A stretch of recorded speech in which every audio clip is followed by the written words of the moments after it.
Welcome to Brave Conversations, where real stories lead to brave moves. I'm Barbie Armenta, storyteller, speaker, realtor, and guide for women navigating midlife transitions. If you're standing at a crossroads, wondering what's next, you're in the right place. Let's dive in. Brave Conversations. So the phone rang in the middle of the night. I picked it up, still half asleep, and a woman's voice said, "Do you know where your husband is?" I didn't even think. I just snapped back and said, "Do you have a problem?" And she goes, "No, but you might." And without even thinking or asking a single question, I hung up on her.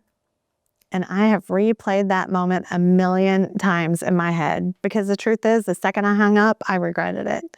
I have questions. Who was I speaking to? Who was she talking about? And where is my husband? I sat in the dark waiting for him to come home, and I had no idea what I was going to say. But really, to understand how we got there, you need to know where it started, because that phone call didn't just interrupt a night. It interrupted a story that I thought was settled.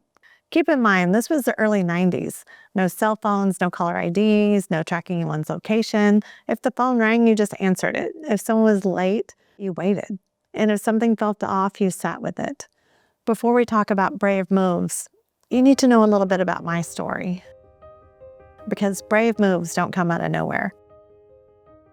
They're shaped by what we've lived, what we've lost, and what we've survived. But this podcast exists because there are so many women, especially in midlife, who find themselves standing in a season they never planned for, a season that looks nothing like the life they imagined. And yet somehow there's still this quiet whisper that maybe, just maybe, there's more ahead. This is a place for those women. See, I got married at 21 years old because I thought that's what I was supposed to do.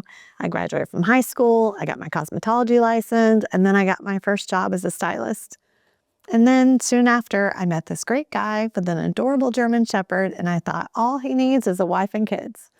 So we dated for a year, and then we had the big traditional church wedding. And then 1 year later, I had my son at 22. I was young, hopeful, and just certain that my life would look like the one I grew up with.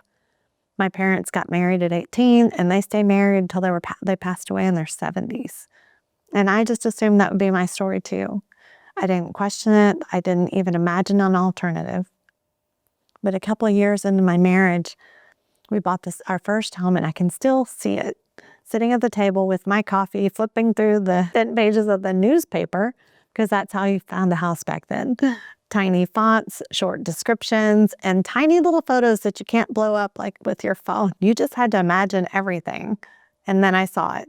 This little cottage in Arlington, Texas. That was pretty much the whole description, just that. I couldn't wait to see it. When we pulled up, it wasn't big, it wasn't impressive, but it felt right. It was 3 bedrooms, 2 baths with a bay window in the front that gives so much light. It was a perfect starter home. That house held my first years of motherhood. It held bedtime routines, baby toys, and so many dreams about the future. I thought, this is it. This is my life. I threw myself into making that little house a home. And if you lived through the 90s, this might sound familiar because I sponge painted the kitchen mauve and blue. At the time, I thought it was fabulous, but it was not the best idea, just like putting border paper at the top of every other room in the house. Neither of these things were a great idea, but I just wanted a home that felt like me. My son also learned to walk in that house, and I can just see it so clearly, his little wobbly legs taking those first steps across the floor. I didn't know then how fragile life could be. I didn't know how quickly certainty could change. Only I knew I was trying to do the right things and trying to build the life that I imagined. But something started to shift. It wasn't dramatic. It wasn't all at once, but there were signs.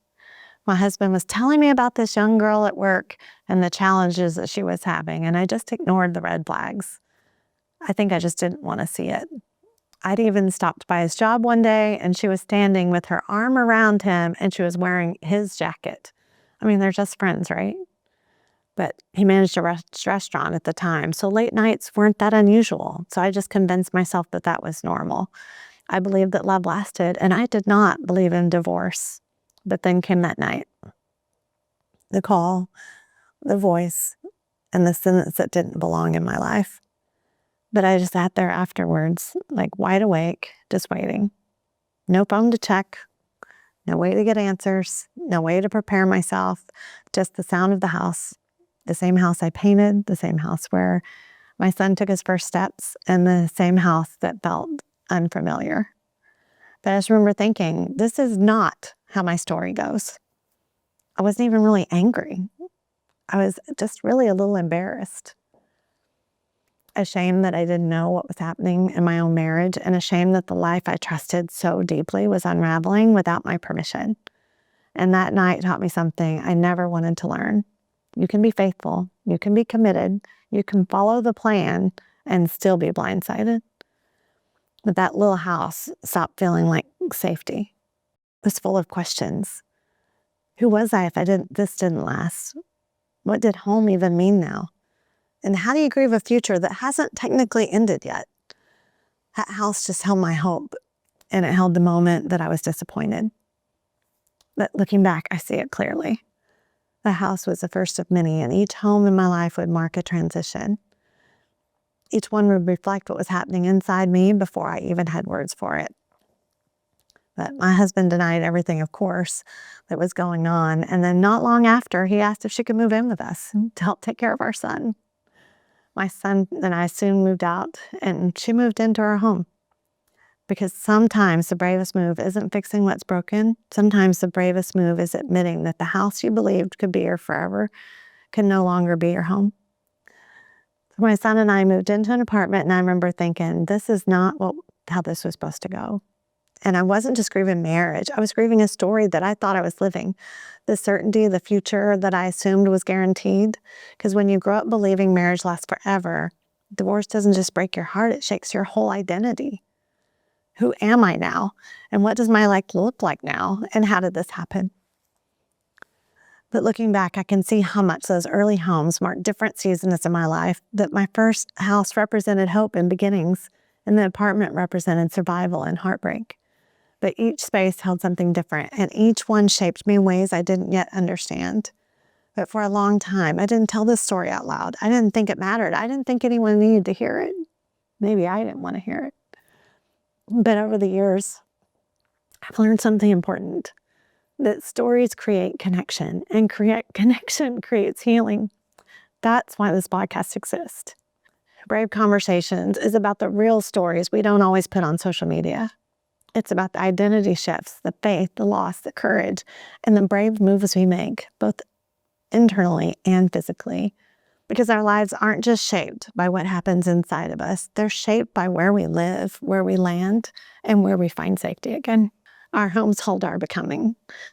If you're listening today and your life has not gone according to plan, I want you to hear this clearly, because God is not finished with your story.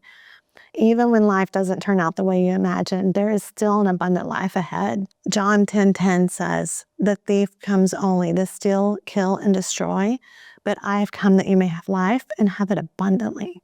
He doesn't say, unless you've been through a divorce, made a bad decision, or anything else. God has an abundant life for you. He is in the business of redeeming and restoring our lives.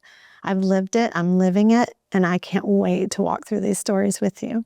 This podcast is a place for honesty, hope, and the courage to believe that what's next might be different, but it can still be beautiful.